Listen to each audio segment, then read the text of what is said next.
Bienvenidos al video. En este video hablaremos sobre la empresa y su organización. La cultura empresarial. La denominada cultura empresarial merece una mención en este epígrafe de la unidad que estamos estudiando.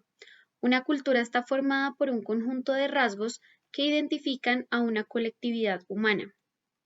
La palabra cultura también forma parte de la terminología de la empresa, y con ella se hace referencia al conjunto de valores, creencias, ideas, ritos, actitudes que se viven en la organización.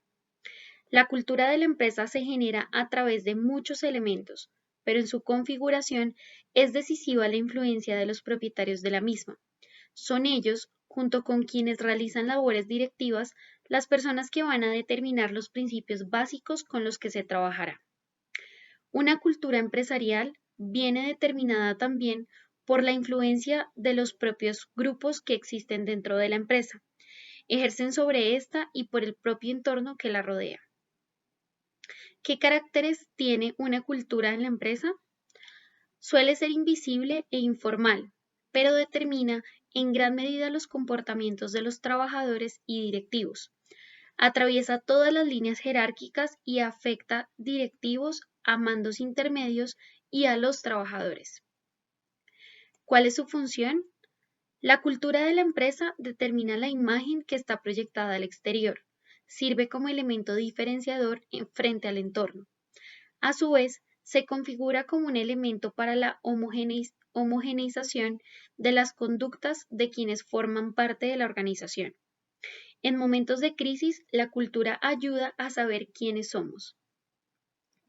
¿Qué elementos determinan la cultura empresarial? Existe un conjunto de elementos que determina la cultura de una empresa. Entre ellos podemos citar los siguientes: el tipo de dirección que se ejerza, la centralización o descentralización en la toma de decisiones, la configuración de los sistemas de información que se implanten. Es esencial que la persona que se integre a una organización descubra cuanto antes la cultura en la que está inmersa. Esto facilitará su adaptación a la misma. Las funciones de la empresa. Cuando hablamos en este apartado de funciones, nos estamos refiriendo a las actividades o tareas que pone en funcionamiento la empresa. Es decir, pensamos en aquellos trabajos que colaboran en la transformación de inputs en outputs. Para que la organización empresarial pueda conseguir sus objetivos, ninguna de las funciones que se reseñan a continuación puede funcionar por sí sola. La clasificación que hacemos de las funciones de la empresa solo se realiza con la intención de mejorar la comprensión del tema. Es conveniente recordar siempre que todas estas funciones actúan de forma coordinada.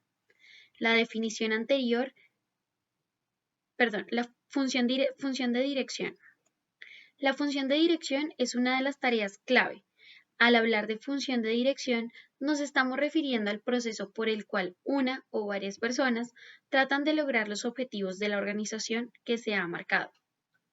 Quienes se encargan de las tareas directivas en la empresa podrán disponer de todos los recursos, tanto humanos como técnicos y financieros, que ésta tenga con el fin de coordinarlos.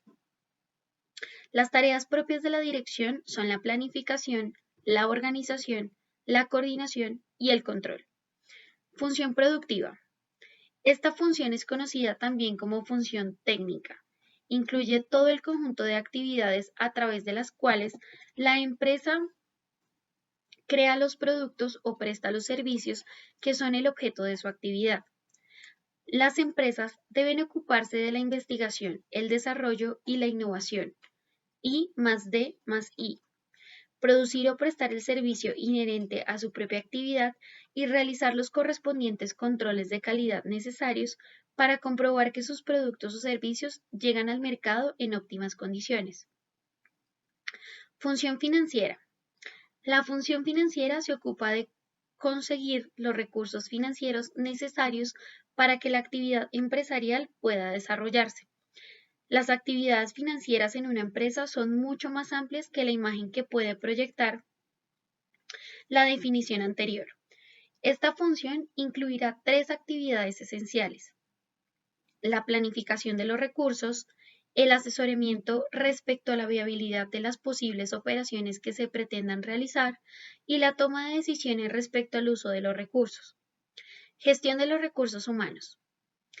La actividad humana es un elemento del que no se puede prescindir en el mundo de la empresa.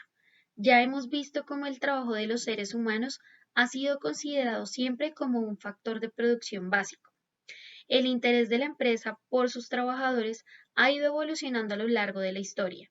En la actualidad, numerosas organizaciones empresariales consideran a sus trabajadores como la base de su éxito, por lo que en muchas de ellas se han creado los departamentos de recursos humanos.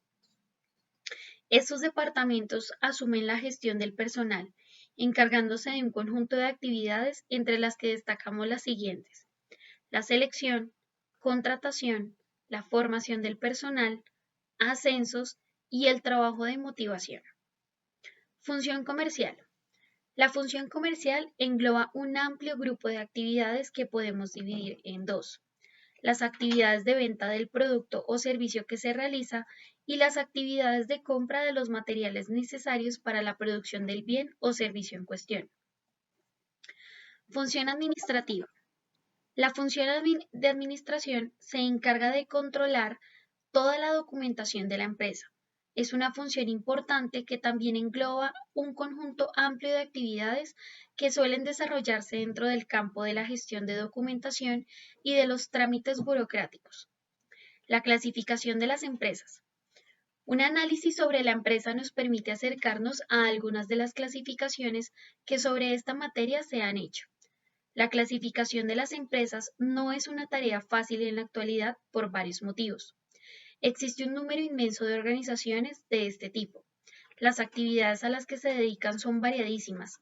También son muy variadas sus estructuras organizativas y productivas y puede tomar tamaños y formas jurídicas muy distintas.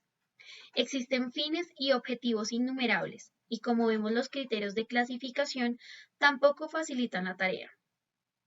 Aún así, intentaremos realizar una clasificación que nos centre en el análisis sobre los tipos de empresas más habituales con las que los trabajadores pueden encontrarse al incorporarse al mundo laboral.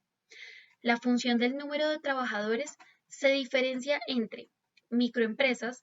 Su plantilla está formada por un número de trabajadores comprendido entre 1 y 5 personas.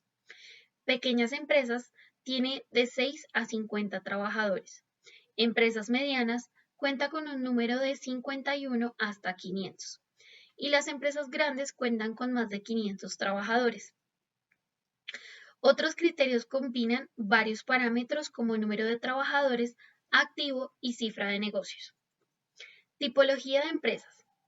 Los criterios de clasificación de las empresas que vamos a estudiar serán los siguientes: el tamaño, la propiedad de capital, el costo de la producción, el ámbito geográfico de desarrollo de la actividad, el sector económico, el número de productos o servicios que constituyen su objeto, el nivel de delegación en la toma de decisiones.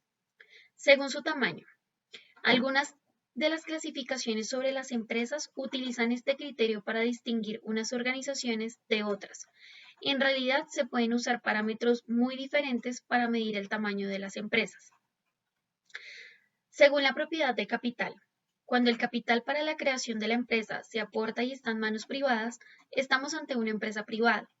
Si todo o parte del capital empresarial es propiedad del Estado, se dice que estamos ante una empresa pública.